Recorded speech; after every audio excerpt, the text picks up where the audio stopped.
శుభోదయం. జీవనజ్యోతి కార్యక్రమానికి స్వాగతం. ఇవాళ మన కార్యక్రమంలో కీళ్లు బెణకడం వల్ల వచ్చే వాపుల నివారణకు ఆయుర్వేదంలో ఉన్న పరిష్కార మార్గాలను డాక్టర్ గాయత్రీదేవి గారిని అడిగి తెలుసుకుందాం. డాక్టర్ గారు నమస్తే అండి. నమస్కారం అమ్మా. డాక్టర్ గారు, ప్రమాదవశాత్తు కీళ్లు బెణకడం అనేది సహజంగా జరుగుతూనే ఉంటుంది. అయితే కీళ్లు బెణికిన చోట వాపులు ఏర్పడుతుంటాయి. దీనికి కారణం ఏమిటో వివరిస్తారండి? అలాగేనమ్మా. వాపులు ఏర్పడడం అంటే ఏంటంటే, ఇప్పుడు మామూలుగా కీలు అంటే ఏముంటుందో చూద్దాం. మామూలుగా కీలు అని మాట్లాడుకుంటాం కదా మనం. రెండు ఎముకలు కలిసే చోటని కీలు అంటాం. అయితే ఆ ఎముకలు కలవడం ఒకటే కాకుండా ఆ ఎముకలు కలిసిన చోట చాలా రక్షణకి వ్యవస్థ ఉంటుందన్నమాట. అంటే ఆ రెండు కలిసిన చోట ఒక క్యాప్సూల్ అంటాం. అంటే చుట్టూ ఒక ప్రొటెక్షన్ లాంటిది, ఒక రక్షణ కవచం లాంటిది ఉంటుంది. అలాగే కీళ్ళు రెండు అతుక్కుని చక్కగా కదలడానికి వాటికి ఏంటంటే కొన్ని కండరాలు ఉంటాయి, అలాగే కొన్ని టెండన్లు ఉంటాయి, కొన్ని లిగమెంట్లు ఉంటాయి. అంటే ఇవన్నీ ఏంటంటే రెండు ఎముకల్ని పట్టుకుని మామూలుగా మనం చూస్తున్నాం ఇలా అంటే కదులుతోంది. అది అలా కదలడానికి మళ్ళీ వెనక్కి వెళ్ళడానికి ఎంతో లోపల సిస్టమ్ ఉందన్నమాట. ఆ సిస్టమ్ అలా పనిచేయడానికి ఏంటంటే ఆ కీలు మధ్యలో ఒక ఫ్లూయిడ్, దాని చుట్టూ ఒక క్యాప్సూలు, అవి అటు ఇటు కదలడానికి వీలుగా కొన్ని టెండన్స్, అవి రెండు చక్కగా అలా పట్టుకుని ఉండడానికి కొన్ని లిగమెంట్లు ఉంటాయి, కొన్ని కండరాలు. అవన్నీ కలిస్తేనే మనకి కీలు చక్కగా పనిచేస్తుంది అనమాట. అయితే మామూలుగా ఎప్పుడైనా అంటే ఇలా కీళ్ళు బెండకడం అంటే ఎప్పుడు మామూలుగా పడ్డప్పుడే కాదు, కొన్నిసార్లు ఇతర సమయాల్లో కూడా ఇలా కీళ్ళు బెండకడం అనేది అవుతూ ఉంటుంది మనకి. అంటే ఇప్పుడు ఏదో ఒక వస్తువుని అందుకోవాలనుకుంటారు అనుకోండి, కొంచెం అటు ఒక విధంగా అంటే నార్మల్గా ఉండాల్సినట్టుగా కాకుండా కొంచెం ఎటో సాగదీసినట్టుగా కానీ, తిరగకూడని విధంగా తిరిగి కానీ ఒక వస్తువుని పట్టుకోవడం కానీ, లేకపోతే ఒక బరువును ఎత్తడానికి కానీ ట్రై చేస్తున్నప్పుడు అక్కడ ఉండేటువంటి కండరాల మీద కానీ టెండన్స్ మీద కానీ కొంచెం ఎక్కువ స్ట్రెయిన్ పడ్డప్పుడు అక్కడ బెనకడం అంటే ఏంటంటే, ఒకటి కొద్దిగా సాగినట్టయి అలా ఉండిపోవడం. అంటే ఈ కండరాలు కానీ లేకపోతే టెండన్లు కానీ మనం మామూలుగా ఏదైనా ఒంటిని సాగదీస్తాం కదా, ఒకటి ఏదైనా తీసుకోవాల్సిన స్ట్రెచ్ చేస్తాం.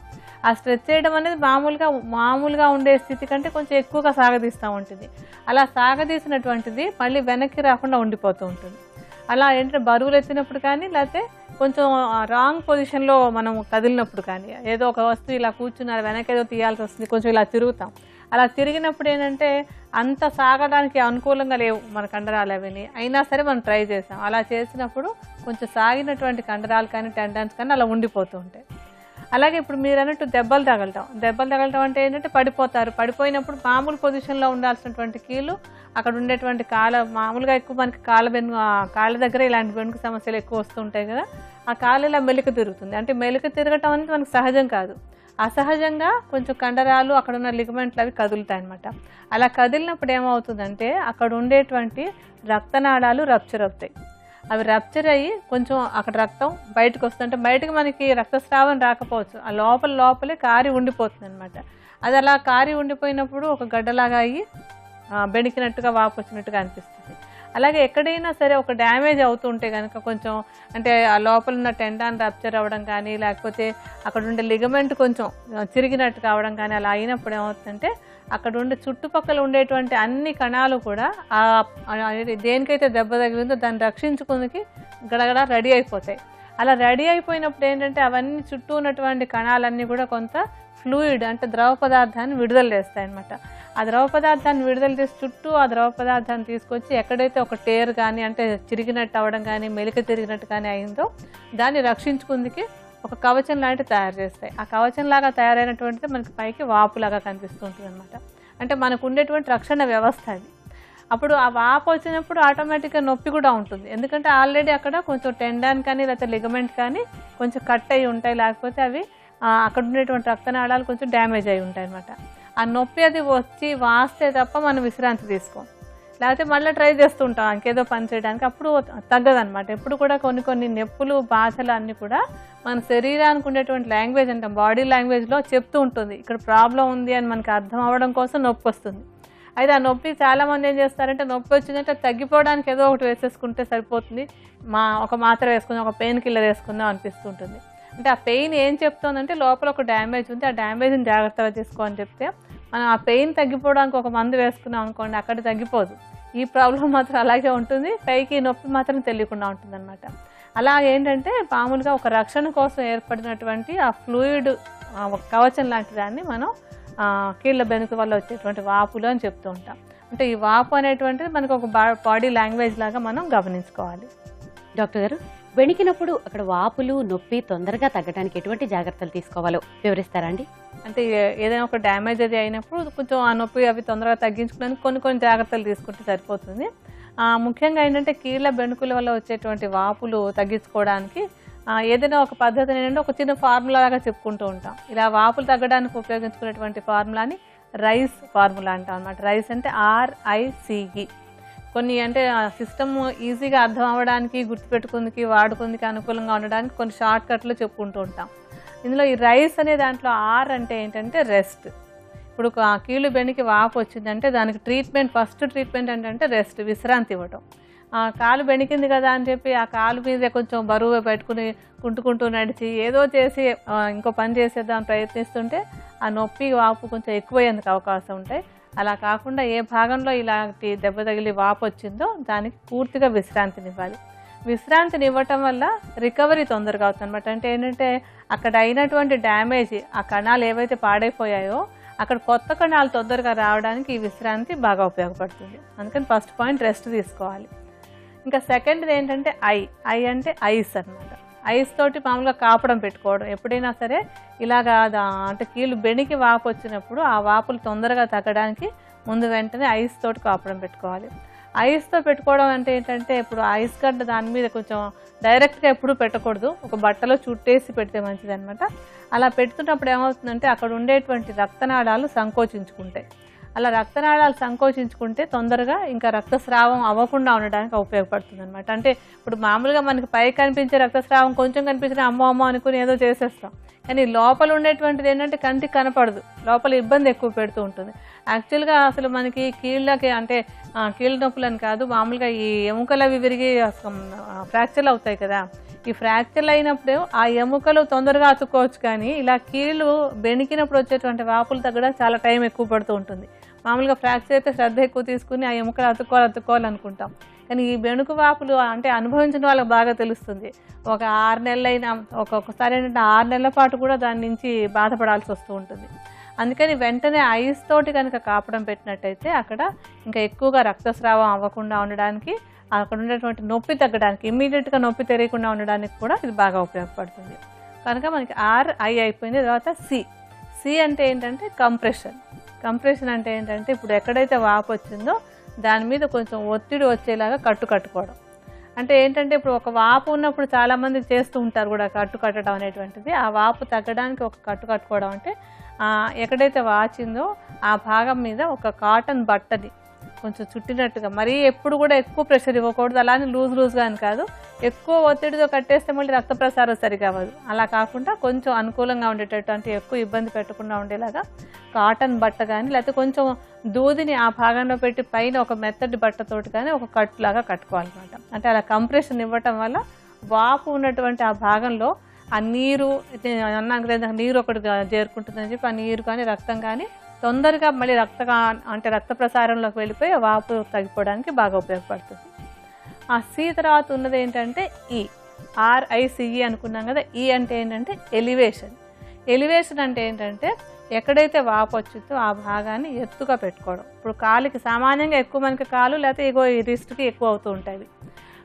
ఈ కాలికి మెలిక తిరిగినప్పుడు ఏంటంటే ఏ భాగంలో అయితే వాపు వచ్చిందో ఆ కాలిని ఎత్తి పెట్టుకోవాలి, లేకపోతే చెయ్యి అయితే చెయ్యి కానీ కొంచెం ఎత్తి పెట్టుంచుకోవడం. ఇప్పుడు చేతికి అయింది అనుకోండి, ఎప్పుడు ఇలా వేలాడేసి పెట్టుకుంటే ఆ వాపు తొందరగా తగ్గదు.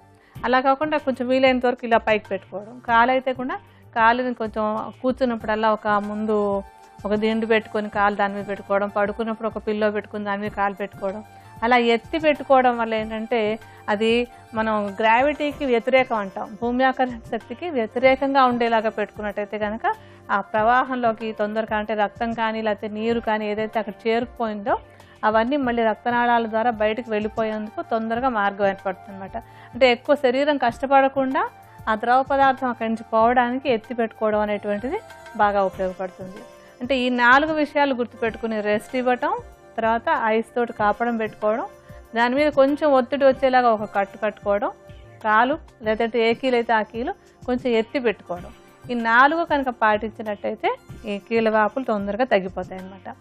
అలాగే ఏంటంటే ఇది తగిలిన తర్వాత కొంచెం అంటే ఒక 2 రోజులు 3 రోజులు గడిచిన తర్వాత అక్కడి నుంచి వేడి నీళ్ళతో కాపడం పెట్టుకోవాలి. అంటే తగిలిన వెంటనే చల్లగా ఐస్తో కాపడం పెట్టుకోవడం, తర్వాత 2-3 రోజులు గడిచాక ఆ నొప్పులు అవి తగ్గిపోయి తొందరగా రక్త ప్రసారం మెరుగవటానికి దానికి కొంచెం వేడి నీళ్ళతోటి కాపడం పెట్టుకుంటూ ఉండాలి. అంటే అప్పుడు కొద్దిగా ఆయుర్వేద తైలాలు కానీ లేకపోతే ఆముదం కానీ నువ్వుల నూనె కానీ ఆ వాచినటువంటి భాగంలో కొంచెం పైన పూతలాగా వేసుకుని దానిపైన వేడి నీళ్ళతోటి కాపడం పెట్టుకోవాలి. ఇలా చేసినట్టయితే కనుక ఇన్ని నెలల తరబడి దీంతో బాధపడక్కర్లేకుండా తొందరగా వాపులు తగ్గిపోతాయి. డాక్టర్ గారు, కీళ్లు బెణకడం వల్ల వచ్చే వాపుల నివారణకు ఉపకరించే ఆయుర్వేద ఔషధాన్ని ఏ విధంగా తయారు చేసుకోవాలో వివరిస్తారండి? ఈ కీళ్లు బెణికినప్పుడు వచ్చేటువంటి వాపులు తొందరగా తగ్గడానికి మనం ఒక పై పూత లాంటి ఒక ఔషధాన్ని తయారు చేసుకుందాం. ఈ ఔషధం తయారీకి మనం మొట్టమొదటి తీసుకునేటువంటిది పసుపు.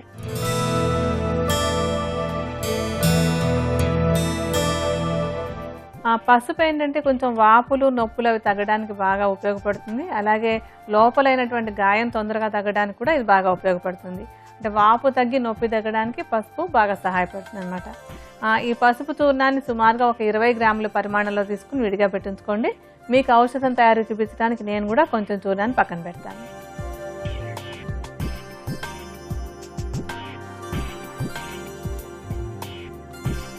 ఆ తర్వాత మూలిక మాని పసుపు.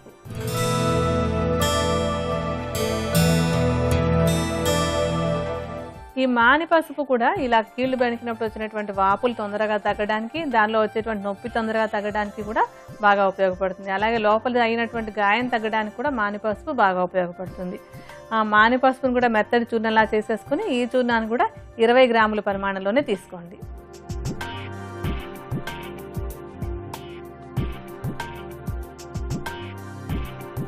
మనం తర్వాత తీసుకోవాల్సినటువంటిది చందనం.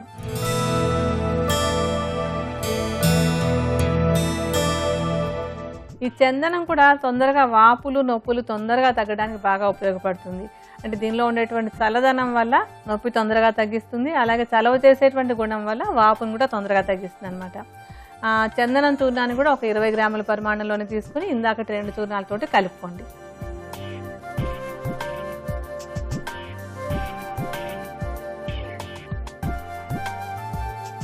మనకి తర్వాత తీసుకోవాల్సినటువంటిది ఏంటంటే పునర్నవ.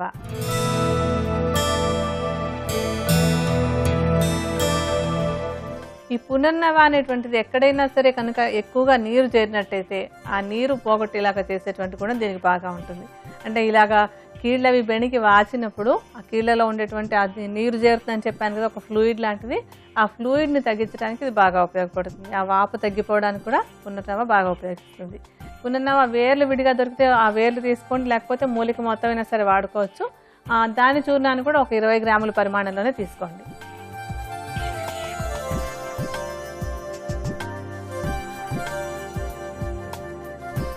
ఇంకా ఈ ఔషధం తయారు చేసుకోవడానికి మనకు కావాల్సినటువంటి ఆఖరి ద్రవ్యం ఏంటంటే గైరికం.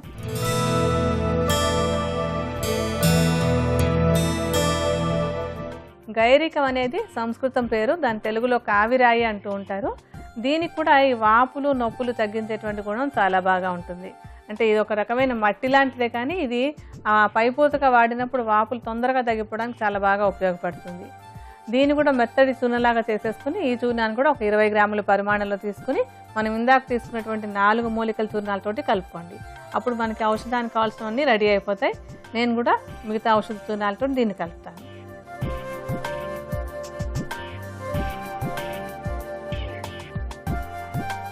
మనకు కావాల్సిన ద్రవ్యాలన్నీ రెడీగా ఉన్నాయి కదా, వీటిని ఇప్పుడు బాగా కలుపుకుందాం.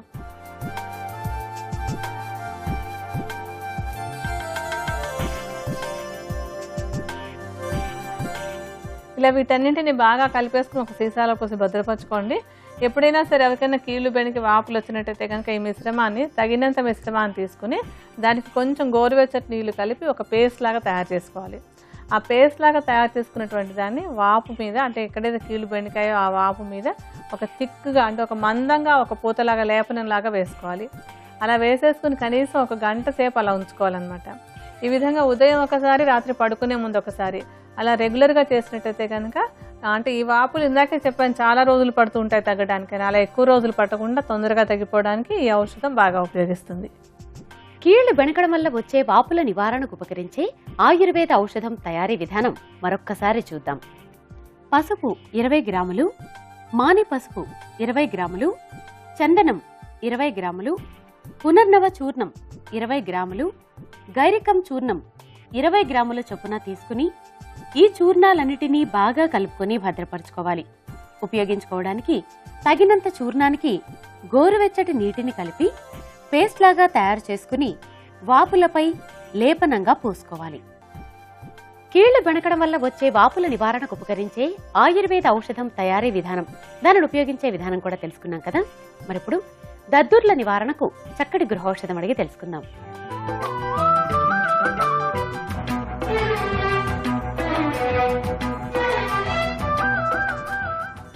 డాక్టర్ గారు, దద్దుర్ల నివారణకు చక్కటి గృహౌషధాన్ని తెలియజేస్తారండి? కొన్ని అలర్జీల వల్ల కానీ, కొన్ని అంటే శరీరంలో ఏ కారణమో తెలియకుండా కూడా కొన్నిసార్లు దద్దుర్లు అవి ఏర్పడుతూ ఉంటాయి. ఈ దద్దుర్లు తగ్గడానికి అల్లం బాగా ఉపయోగపడుతుంది. అంటే అల్లాన్ని శుభ్రంగా కడిగేసి దాన్ని దంచి రసంలాగా తీసుకుని, చిక్కటి రసాన్ని ఒక 2 చెంచాల రసాన్ని తీసుకుని దానికి 1 చెంచాడు తేనె కలపాలి. ఇలా కలిపినట్టు అంటే తేనె కలిపినటువంటి అల్లపు రసాన్ని ఉదయం ఒకసారి, సాయంత్రం ఒకసారి తీసుకుంటున్నట్టయితే కనుక చాలా తొందరగా ఈ దద్దుర్ల సమస్య తగ్గిపోతుంది. కీళ్లు బెణకడం వల్ల వచ్చే వాపుల నివారణకు ఉపకరించే యోగా ప్రక్రియలను యోగ వశిష్ఠ శ్రీ దండు సత్యనారాయణ రాజు గారు చేసి చూపిస్తారు. మనము చూద్దాం.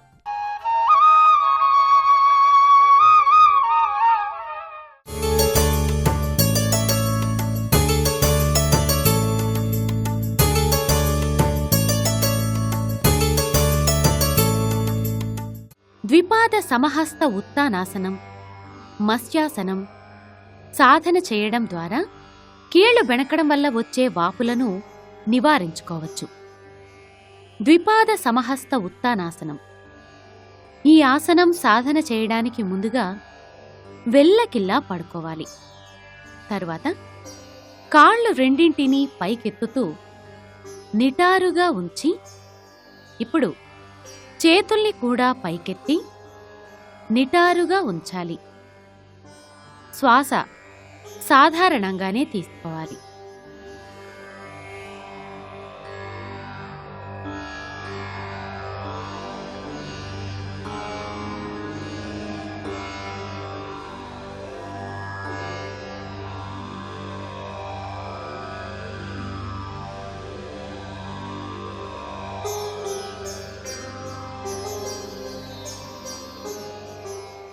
ఇలా ఈ ఆసనం రోజు 5 నుండి 8 సార్లు సాధన చేయవచ్చు. ఇలా ఈ భంగిమలో ఉండగలిగినంత సమయం ఉండి తిరిగి యథాస్థానానికి రావాలి. రెండవ ప్రక్రియ మత్స్యాసనం. ఈ ఆసనం సాధన చేయడానికి ముందుగా కాళ్ళు రెండింటినీ పద్మాసనంలో ఉంచి వెల్లకిల్లా పడుకోవాలి. ఇప్పుడు తలను వీలైనంత వెనక్కి విరిచి మాడును నేలకు ఆంచి కుడి చేత్తో ఎడమ కాలి బొటనవేలును, ఎడమ చేత్తో కుడి కాలి బొటనవేలును పట్టుకొని ఉండాలి. ఇప్పుడు కూడా శ్వాస సాధారణంగానే తీసుకోవాలి.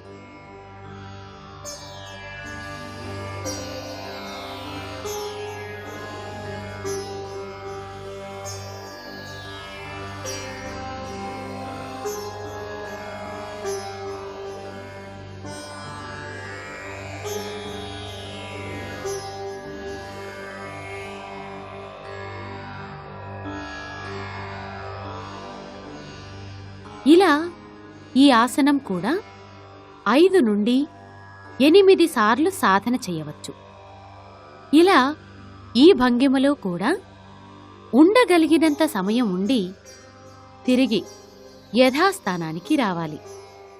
ఈ విధంగా ద్విపాద సమహస్త ఉత్తానాసనం, మత్స్యాసనం సాధన చేయడం ద్వారా బెణుకుళ్లలో పేరుకుపోయిన మృతకణాలు నశించి జీవకణాలు ఏర్పడి కీళ్లకు రక్త ప్రసరణ సక్రమమై బెణకడం వల్ల వచ్చే వాపులు నివారించబడతాయి. ఈ ప్రక్రియల తర్వాత ప్రాణాయామం, ధ్యానం చేసి మత్స్యాసనం వేయటం ద్వారా శరీరంలోని అన్ని అవయవాలకు విశ్రాంతి లభిస్తుంది. కీళ్లు బెణకడం వల్ల వచ్చే వాపుల నివారణకు ఉపకరించే యోగా ప్రక్రియలు ఏమిటో తెలుసుకున్నాం కదా. మరిప్పుడు మెడ నొప్పి నివారణకు చక్కటి చిట్కాడికి తెలుసుకుందాం.